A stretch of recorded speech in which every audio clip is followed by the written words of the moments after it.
नमस्कार, India top news में आपका स्वागत है। उत्तर प्रदेश बलिया जिले में सदर तहसील अंतर्गत विकासखंड डोवाड़ के शीतल दवनी गांव का एक हैरान कर देने वाला मामला सामने आया है, जहां गांव के जन सुविधाओं से जुड़ी कई सरकारी भवन भ्रष्टाचार की भेंट चढ़ गए हैं। ग्रामीणों का आरोप है कि गांव में 10 साल पहले एनएम सेंटर बनाया गया, लगभग 3 साल पहले विवाह भवन बनाया, जिसे आज तक हैंड ओवर नहीं किया गया। नतीजन आज लाखों रुपए की लागत से बने ये भवन अब जर्जर होकर ध्वस्त होने की कगार पर हैं।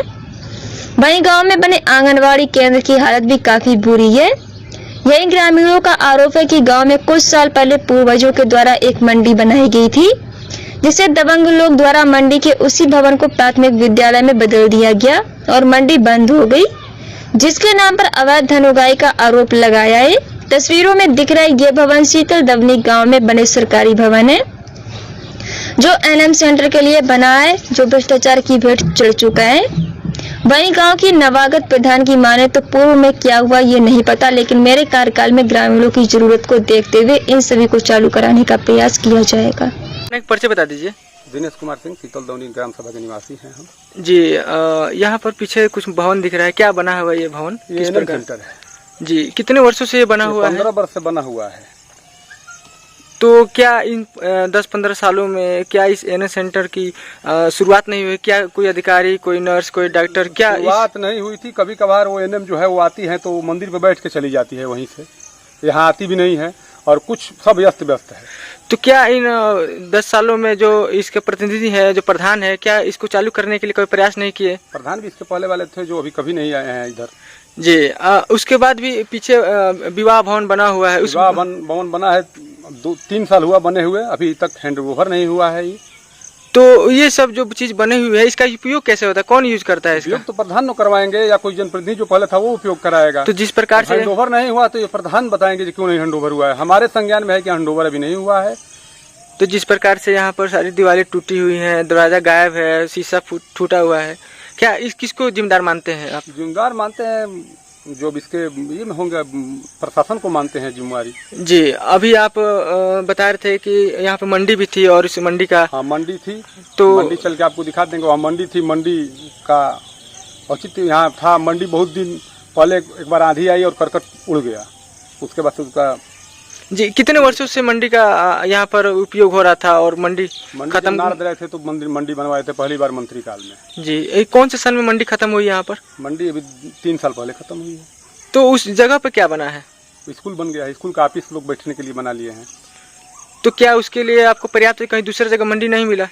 मंडी इस गांव को वही था, मंडी के जगह पे लोग स्कूल दर्शा दिए हैं, वही दीवार वाला वही रूम है, लिख के पैसा उठा लिया गया है उसका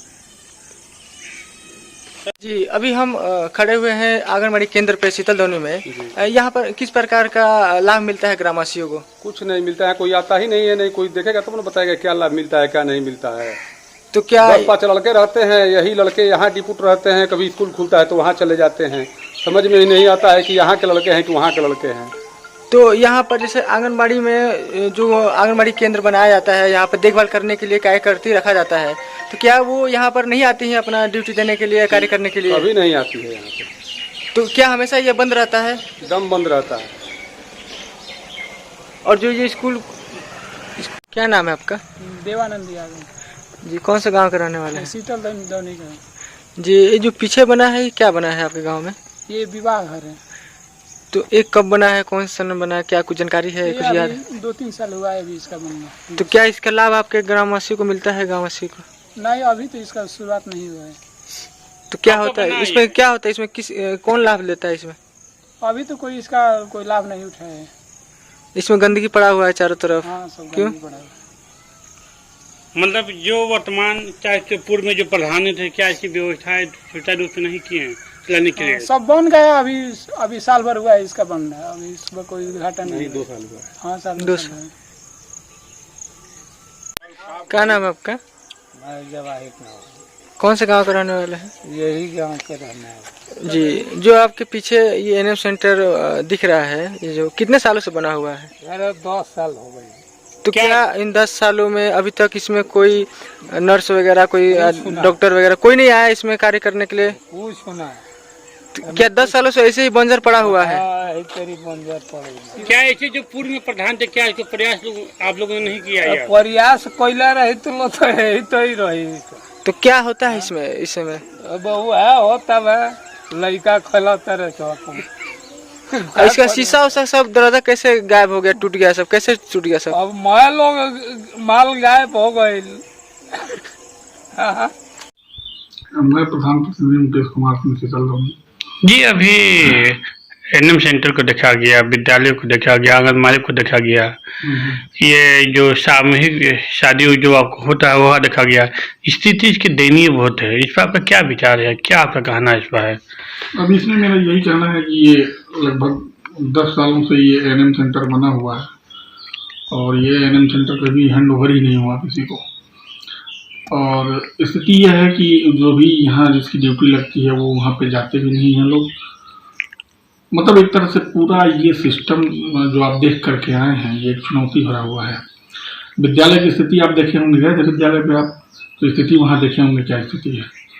विद्यालय के आसपास में बाउंड्री नहीं है, यह शासन का आदेश भी है, कहीं भी किसी विद्यालय की बाउंड्री होना जरूरी है।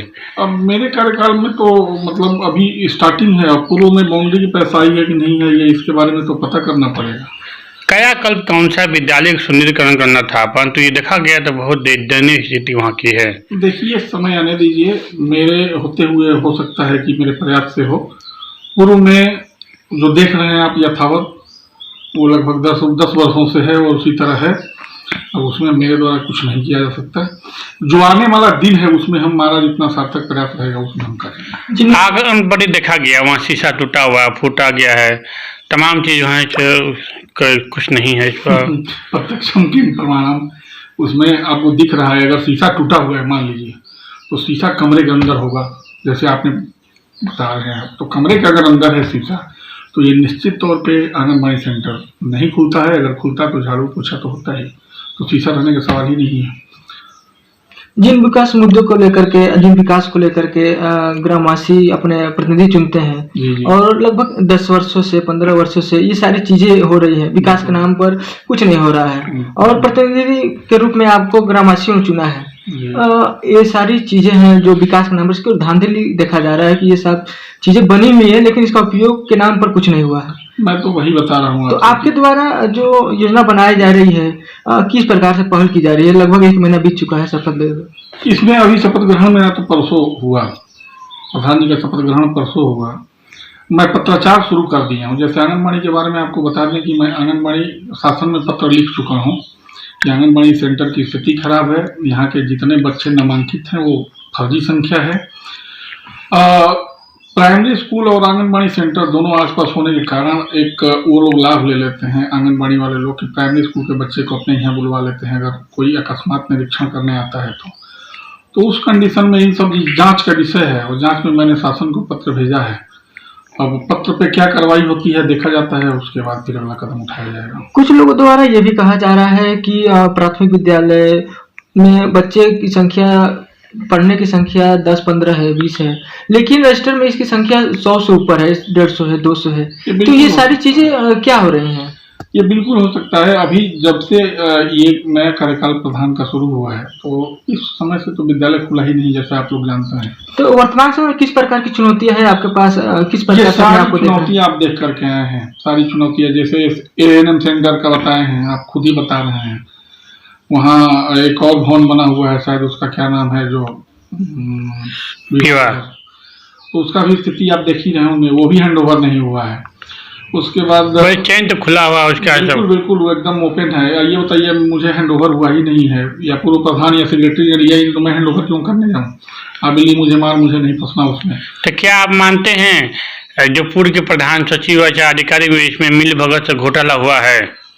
मिली भगत से मैं कैसे कह दूं, क्योंकि मैं तो जांच तो किया नहीं। लेकिन सबसे बड़ी बात यह है कि ये सोचनीय स्थिति है कि आखिर बिल्डिंग या एएनएम सेंटर हैंडओवर हुआ क्यों नहीं।